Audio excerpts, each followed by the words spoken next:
Extrait du livre. Au-delà de l'argent. L'endoctrinement monétaire, échapper aux chaînes de la dette. Mon intention ici n'est pas de vous persuader, mais de partager un point de vue objectif. Objectivement, l'ami de votre ami que vous venez d'aider a beaucoup plus de valeur qu'un client à peine satisfait, qui ne reconnaîtra pas vraiment vos compétences, et ne se sentira pas particulièrement redevable. C'est l'un des aspects négatifs de l'argent. Beaucoup de gens estiment qu'une fois qu'ils ont payé pour un service, ils n'ont pas besoin d'apprécier votre travail, car ils estiment l'avoir déjà fait par leur acte d'achat. Cela est limitant par rapport à un acte bénévole, où le sentiment que vous laissez peut perdurer dans le temps, et vous être bénéfique pendant des années. Il existe également un équivalent dans le système, mais dans un sens inverse, c'est le concept de la dette imposée. C'est un principe bien connu dans le milieu de la mafia, où l'on rend service pour mieux extorquer en retour. La monnaie dette fonctionne de la même manière, en forçant les citoyens à s'endetter, puis en les obligeant à fournir des efforts pour rembourser, tandis que les banques en profitent au passage.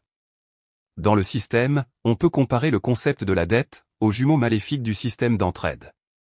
L'ami de votre ami que vous avez aidé ne ressent aucune contrainte ni obligation de vous rendre l'appareil, c'est un sentiment naturel qui l'incite à se sentir redevable envers vous. Si vous rencontrez un problème un jour, l'ami de votre ami sera là pour vous, tout comme vous l'avez été pour lui. Il est probable que cette petite voix dans votre tête reprenne la parole en vous disant quelque chose comme « Il vit vraiment dans le monde des bisounours, celui-là. J'ai déjà rendu de nombreux services sans jamais rien recevoir en retour. » Cette voix a en partie raison. Il se peut que vous donniez beaucoup de votre temps et de vos efforts, sans rien attendre en retour, tout en constatant que personne ne se propose de vous aider lorsque vous en avez besoin.